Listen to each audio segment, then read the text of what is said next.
Danyo, what a dang, God, what a dang. This is the Black Pot, aka Kuku Show, them where we speak truth to power. And from the news reel, we keep it real. My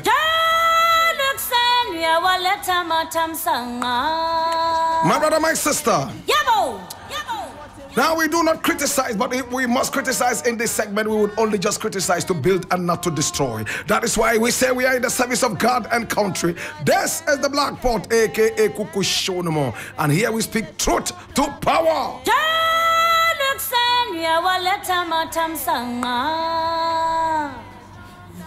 Now the very first thing I want to look at is this one here. I'm reading from Ghana Web, and it says, watch BOG Financial Director's justification for construction of a new office.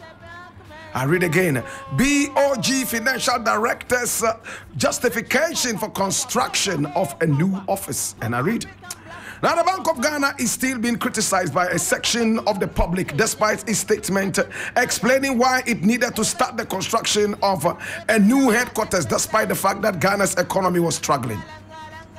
The Director of Finance of the Central Bank, Charles Elias Randolph, has given more explanations on issues about the new head office, which he started in 2021 and is at an advanced stage of completion. Speaking in an interview on Asempa TV, interview on Friday, Elias Randolph said that the plan to construct the new head office was already in place before Ghana's economic crisis began. He added that the bank never envisaged that the country was going to go through an economic crisis. Like I told you, the project started years before 2022.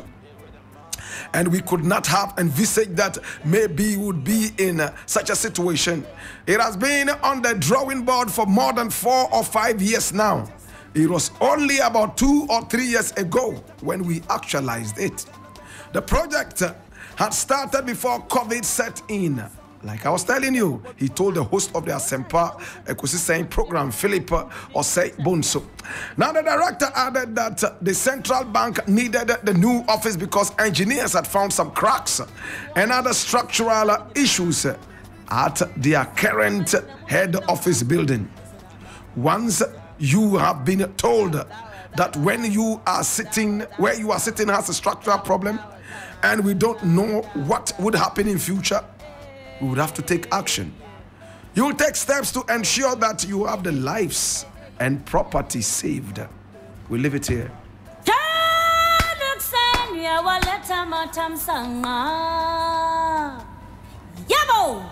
So this is the country we have found ourselves in. My brother, my sister, the Bank of Ghana is building an edifice, a magnificent one, because they found cracks in their building, and because they want to save their lives. Listen, they want to save their lives and property.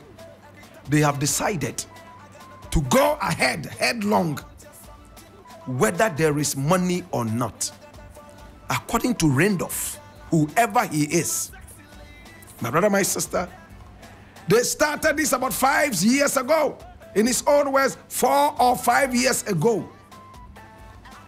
They didn't envisage that COVID would come in, but they decided that they would have to complete it by hook or crook, even though their bank has made over 860.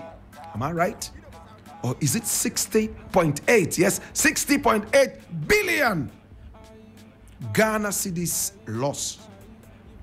My brother, my sister, 60.8. They made a loss. They don't care. They will still go ahead to build. In fact, when Randolph was asked how much it would cost to build it, he refused to give the figure. He said he needed to check it out. My brother, my sister.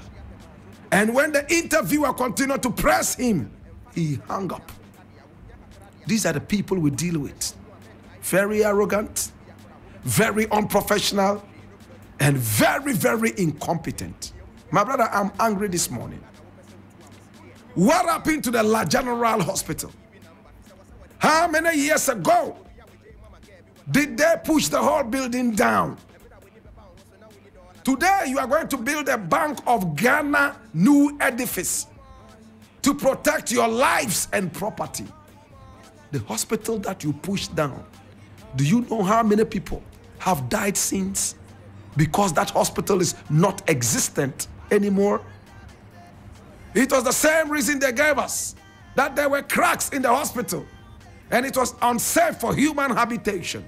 And for that matter, they decided to push it down, even when they were not ready to build it. Today, my brother, my sister, the hospital project is in limbo. The people of Labadi have been going out there demonstrating peacefully. When persuasion fails, force will certainly be applied. If you have leaders whose common sense, they leave at home before coming out, that's if they have it at all. What happened in Niger? What happened in Burkina Faso? What happened in Mali? That people are condemning all over the place, my brother, my sister, will be unavoidable. You cannot take the people for fool for too long. No matter how many vows we have taken, no matter how many laws we have decided to abide by, it will come to a time when the people's backs have been pushed to the wall. They would have to fight back because they have no other option. We have long gone past that place. The people of this country have been taken for fool for far too long. And the way government officials are behaving, sometimes I sit back and I tell myself, they are tired of being in power. They are overly becoming very, very, very, very, very, very, very stupendous. Very, very, very, very, to the umpteenth time, nonchalant. My brother, my sister, the La General Hospital has been in limbo for only God knows how long. But because the Bank of Ghana new edifice will protect better lives and better property than the lives La General Hospital will protect, they have gone ahead to build it. To God be the glory. A word to the wise is in Niger.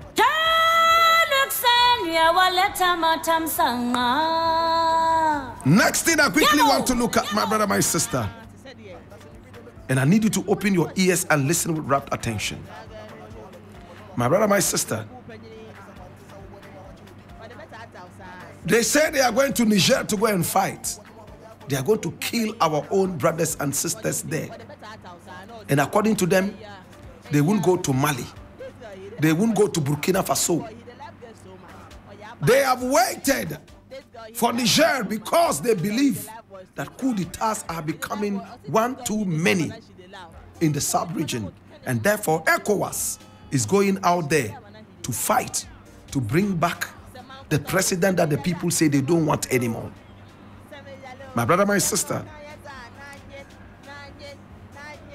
I am so saddened by the fact that lives are going to be lost. I am so sad that when they enter there, they might succeed in bringing down the junta in power. But so many lives would have gone down the drain. It is sad. So ECOWAS, what does ECOWAS really do?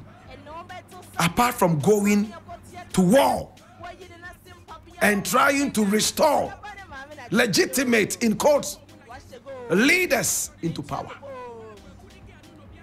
Does ECOWAS sit with the people to talk about the useless leaders we have all over the sub-region? Have they sat with Nana Akufo-Addo to talk to him that is taking the people for fool? Have they sat down, my brother, my sister, with some other leaders, including that guy in Cameroon, Paul Biya? Look how much Paul Biya has disrespected his own people. There's nothing called democracy in Cameroon. I do understand that Cameroon is not part of the ECOWAS. But my brother, my sister, Africa is a bigger picture than the ECOWAS. Look how Paul Biya mistreats the people. Today we are hearing that he's about to resign. It's long overdue. Paul Biya has been a canker. And we have more Paul Biyas all over West Africa and even beyond. Are we sitting down to look at the French menace on the so-called Francophone Africa? Are we interested in that? Are we interested in the welfare of our people? Or we are only interested in using brutish force to remove the people in power? Go ahead. Go and kill our brothers and sisters in Mali. Go. Bomb them and kill them. But Russia is giving a warning. Russia says, we are not interested in the support of this coup, but we believe that this can be sorted out amicably. And I look back at Russia and I ask another question. Russia, you are making all the sense, but where were those senses when you were going all the way to Ukraine to bomb and kill innocent people? I'm just asking. My brother, my sister, we have to sit back and look at Africa again, or else we are in trouble. I want to end on one note. Olusegun Obasanjo came to Ghana. He went all the way to the central region. And he said one thing which I want to share with you. He said, we need a new generation of farmers in Africa to be able to deal with the food situation in Africa. It's a shame. Are you aware Africa is the youngest continent on earth? Are you aware that we have more young men in Africa than anywhere in the world? What are they doing? Are they farming? No, they are betting. Lotto. When you go to GIJ, there are more females than males. University of Ghana is also on the trot. And the BCE that they just wrote, there were more females than males. You know why? The males have abandoned education. They don't see any luster, any shine in education. No. They see a lot of shine in stealing, in politics, in religion. It's easier to be a prophet and build the mansions than to go to school, spend 20 years studying what? You will come back and be unemployed. Looking for a prophet to prophesy to you to be rich. Looking for a politician who failed all his papers in school to rule you. To God be the glory.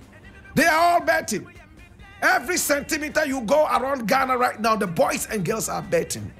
They are betting their lives away. And we are happy with the betting. How? Why? Why must you bet? Why should you do lotto? Now your country is building a foundation of bet masters and lotto forecasters. To God be the glory. A lot of you will roast in hell. You have no other place to go. The hottest part of hell. My name is Blakk Rasta.